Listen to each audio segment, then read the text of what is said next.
bouton qui demande à l'utilisateur de saisir deux nombres entiers. Saisir deux nombres entiers et lui afficher le reste et le quotient. Ok, le reste et le quotient. On veut afficher le reste et le quotient.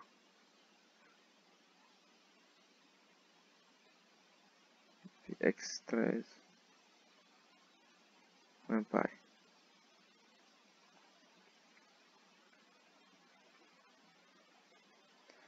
Saisir deux nombres.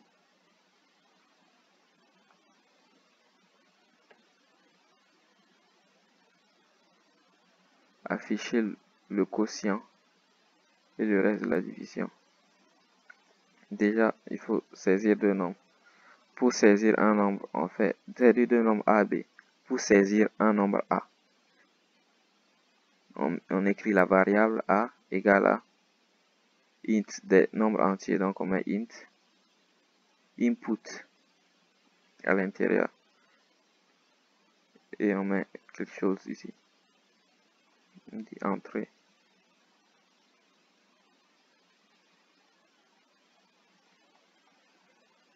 On peut dire entrée A. B égale la même chose. Si entrée A, on dit entrée B. Que voici. Il va entrer input. Ça veut dire qu'on permet à l'utilisateur d'entrer quelque chose à la machine ici. Et quand l'utilisateur entre cette chose-là, on va le considérer comme une valeur entière, int. Et de même pour B. Il va entrer deux nombres. Puis, on va afficher le quotient de ces nombres-là. Quand on dit entrer A et B, ça veut dire que A sera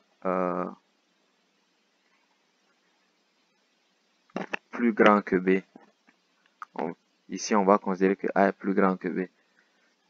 La division s'écrira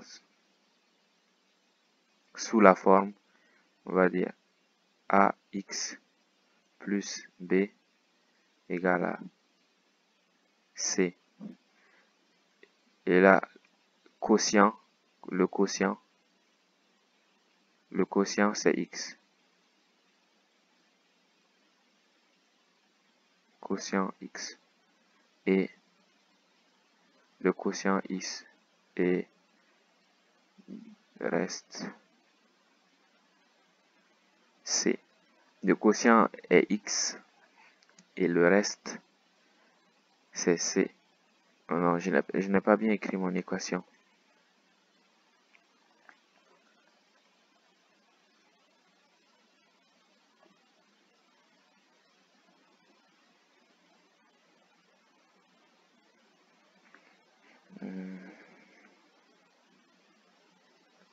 Le truc c'est,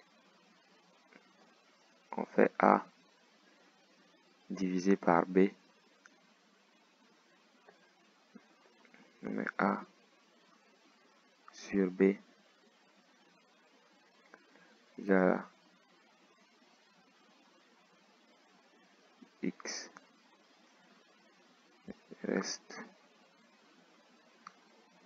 C. Se dit A égale à BX. Et c'est ça.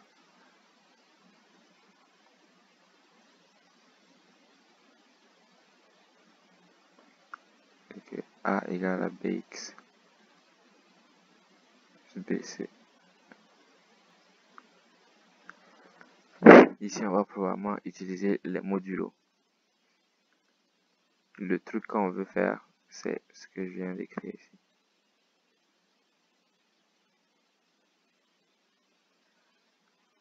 X, c'est le quotient et C, c'est le reste.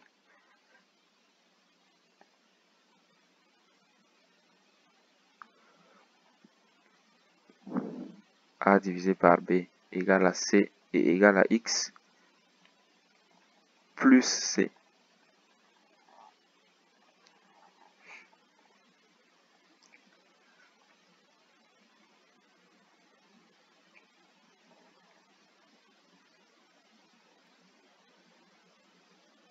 si on utilise le modulo va nous permettre de trouver le reste.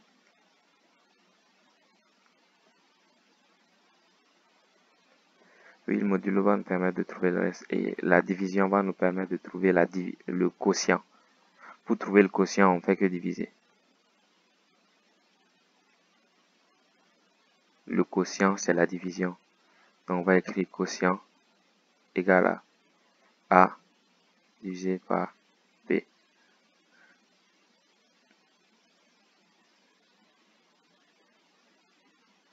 Ici, on va les considérer comme des floats, des nombres à virgule.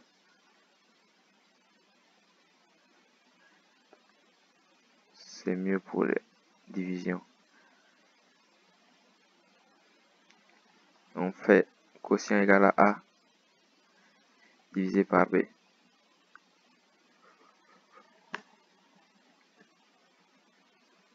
Et le reste égale à A modulo quotient.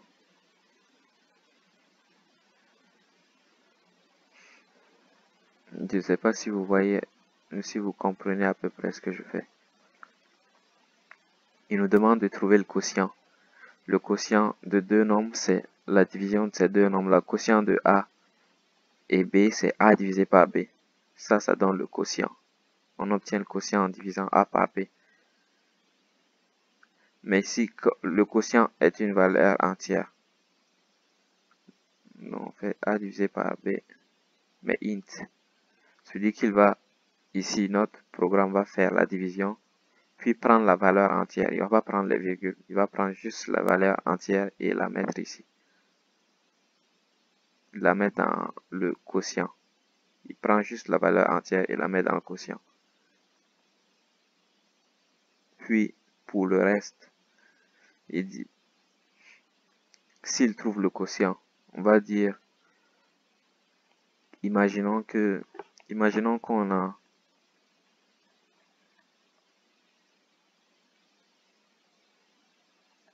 7 et 2.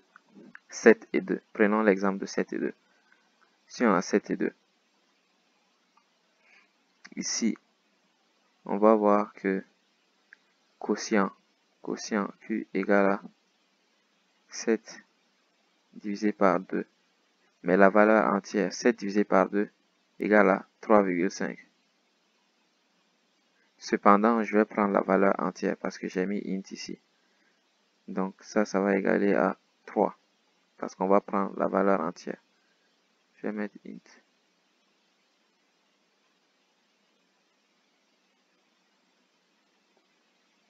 Je mets int. Int de ça. Ça me donne int encore. Et là, c'est ça. Donc, je sais que c'est 3. Ça veut dire que, comme vous voyez ici, ça divisé par ça égale à 3 plus un reste. C'est égal à 3. Et pour trouver ce reste-là, on fait A. Reste égal à R égal à. Ça va faire A, c'est 7 modulo 3. 7 modulo 3, c'est combien? Ça fait 7 moins 3 égale à 4. Et 4 moins 3 égale à 1. Donc 7 modulo 3 égale à 1. Modulo, c'est on retire des tranches de 3. On retire 3 une fois, 3 deux fois, 3 trois fois. Jusqu'à ce qu'on ne puisse plus le retirer sans que ça ne soit un truc négatif. Ça peut être égal à 0, mais ça ne doit pas être négatif. S'il nous restait 2, par exemple, on ne pourrait plus retirer 3 sans que ça ne soit négatif. Donc, on reste 2. Ici, il reste 1. Le reste est 1. Le quotient est 3 et le reste est 1. Ça veut dire que 7 et 2, quand on prend 7 et 2, quand on fait le quotient, ça donne 3. Le quotient est égal à 3. Et le reste est égal à 1. Comme je l'ai écrit ici. C'est comme si on faisait 7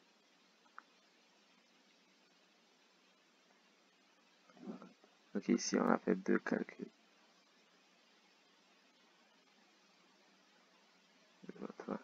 C'est ça. C'est comme si on avait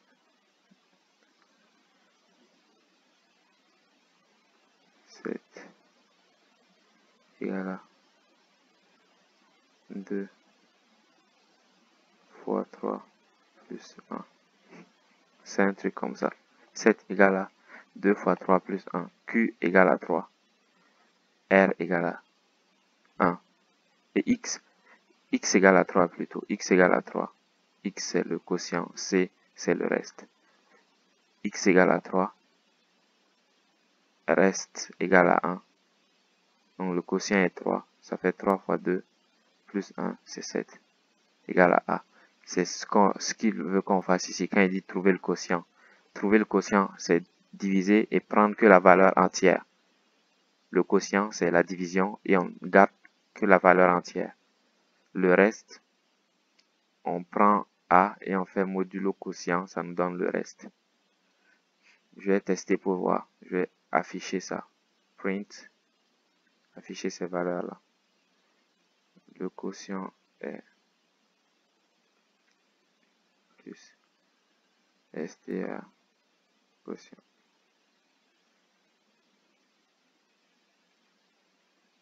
Le quotient est plus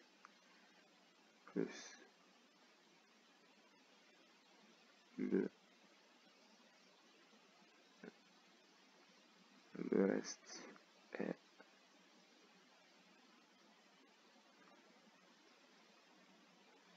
STR reste.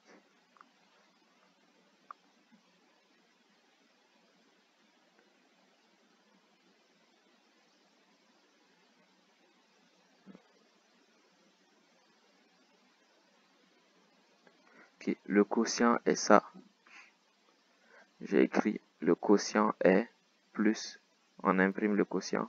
Et là, j'ai mis STR, puisque c'est un chiffre, j'ai envie de le considérer comme une chaîne de caractères pour pouvoir le concaténer à une autre chaîne de caractères.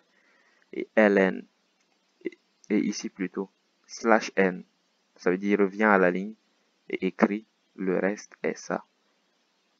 J'aurais pu faire deux prints, ça allait faire le premier print sur une ligne, deuxième print sur une autre ligne. Mais là, si je veux le faire dans un seul print, on ajoute cette chaîne de caractères là. Et ça va revenir à la ligne et ça va afficher le reste est string rest. Testons-le. Exercice 13.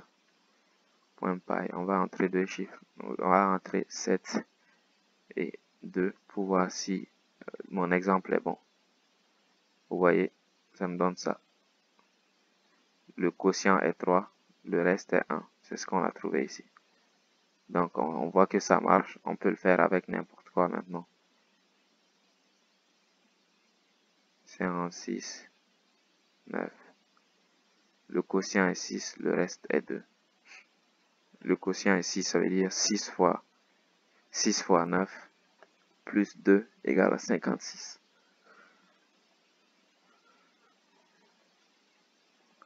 6 fois 9, c'est 54. Plus 2, ça fait 56. Le compte est bon. On passe au suivant.